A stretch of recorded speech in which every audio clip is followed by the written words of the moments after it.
कि समाजवादियों का वोट काट दो। समाजवादी अगर इनके जो, क्योंकि नौकरी रोजगार तो यहां दे नहीं पाए, तो बहुत सारे समाजवादी परिवार के लोग विदेशों में हैं, कान में कह के आए हैं मुख्यमंत्री जी कि इनका वोट कटना है, कोई ना कोई कमी निकालिए, नोटिस भी मत भेजिए, इनके वोट काटिए। और इसलिए वोट काटने के लिए कह रहे हैं क्योंकि आंकड़े हम पर तो आए नहीं, अभी हम लोगों को आंकड़े तो मिले नहीं। ये मुख्यमंत्री जी को कैसे पता लग गया कि 4 करोड़ उनके वोट कट गए? सब बीजेपी के पास आंकड़े पहुंच गए हैं। सुनने में आ रहा है कि रात में बैठ करके उनके विधायक, बीजेपी के नेता लोग, प्राइवेट कंपनियां के वोट कैसे बढ़ाया जाए, वोट को बराबर कैसे किया जाए कि 4 करोड़ वोट कट गए। सोचो, मुख्यमंत्री ने स्वीकार किया कि 4 करोड़ वोट उनका कट गया है। उन्हें कैसे पता उन्हीं का कट गया है? और अगर 4 करोड़ वोट कट गया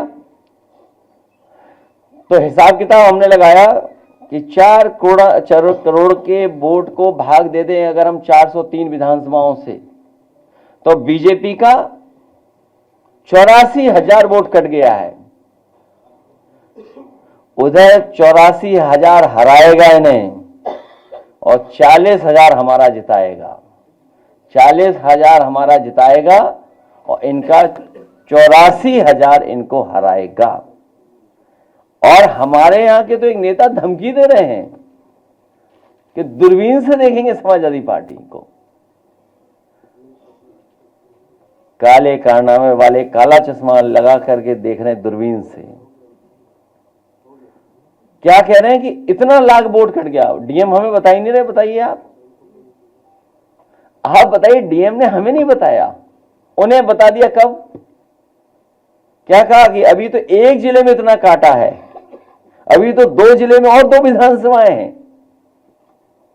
आदरणीय ममता जी भी यही बात कह रही हैं कि एसआईआर के बहाने ये रणनीति बना रहे हैं, साजिश कर रहे हैं कि उन्हें कैसे चुनाव में पीछे किया जाए। तो एसआईआर ये एसआईआर नहीं है, ये एनआरसी है। कल कल्पना करिए, कल एनआरसी हो जाए अगर, तो कौन सा नया कागज मांगेगी सरकार? कौन सा कागज मांगेगी?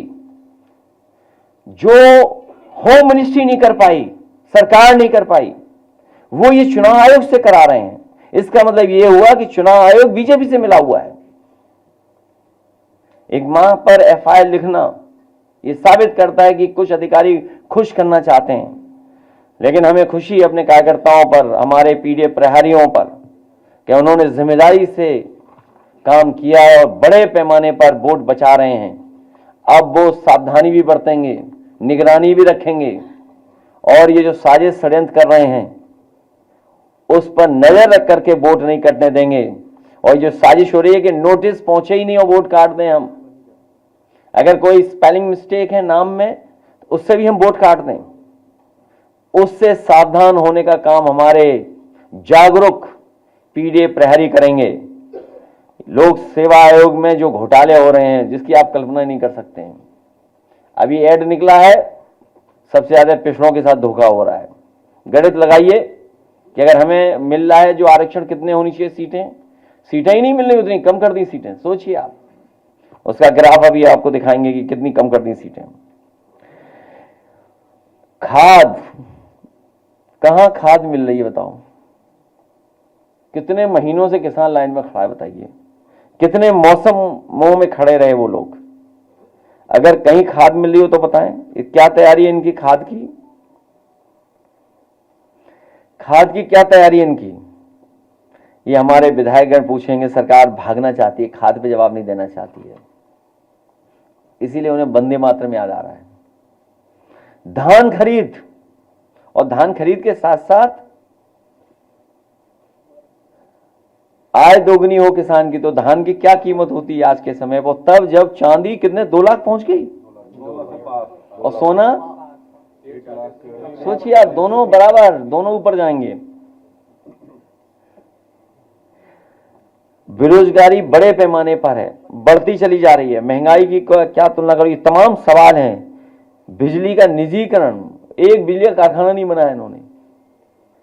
कोयले से बनने वाली बिजली का एक भी कारखाना अभी तक बीजेपी ने नहीं बनाया। योगी का पता नहीं कौन सी सरकार, बेमिसाल 8 साल, उत्कर्ष के 8 वर्ष, एक भी बिजली कारखाना नहीं लगाया। कानून व्यवस्था तो आप जानते हो,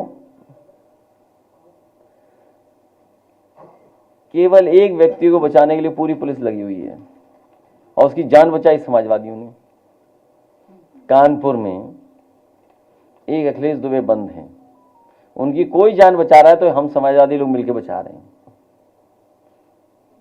और उन्हें बचाने के लिए पूरी पुलिस लगी हुई है। बताइए क्या सरकार चल रही है, क्या कानून व्यवस्था है। अभी कोई वीडियो एक अखबार का मैंने देखा, प्रेस का, खुली सड़क पर पकड़ने पहुंच गई। बताओ, बड़े बड़े अपराधी घूम रहे हैं, कोडीन के माफिया घूम रहे हैं, कालीन भैया, कोडीन भैया। कालीन भैया का तो सबने देखा होगा, नेटफ्लिक्स पे था, किस पे था, प्राइम उसमें था, इधर हम लोग देख नहीं पा रहे हैं। इसलिए ये तमाम सवाल और इससे ज्यादा सवाल गन्ने का, चीनी मिलों का और पर्यावरण को लेकर के बहुत चिंता है इस समय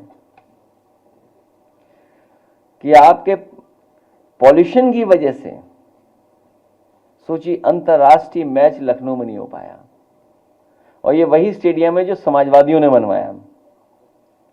नदियों का हाल आप जानते ही हो और AQI का डेटा सरकार के पास अपना है।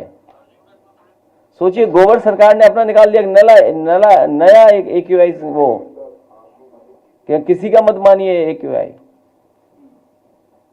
नदियों का हाल आप देख लीजिए, दिल्ली में आप AQI क्या है और लखनऊ का ही, दिल्ली से ही हवा आ गई लखनऊ की तरफ। इसलिए इन सवालों पर हम लोग सभी विधायक जितने हैं, साथी लोग चर्चा किए हैं। ये विधायक लोग सरकार को घेरेंगे।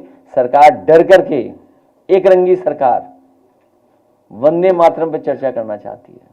जब लोकसभा में वंदे मातरम की चर्चा हो गई तो एक रंगी लोग क्या नई चीज बताएंगे जिन्होंने कभी तिरंगा नहीं लहराया, न आजादी से पहले गाया वंदे मातरम, न आजादी के बाद गाया। ये केवल इसलिए कि ध्यान हटा दें जनता का। ये इमोशन से सरकार चलाना चाहते हैं, इमोशन से। इसलिए हमारे सभी विधायक सावधान हैं।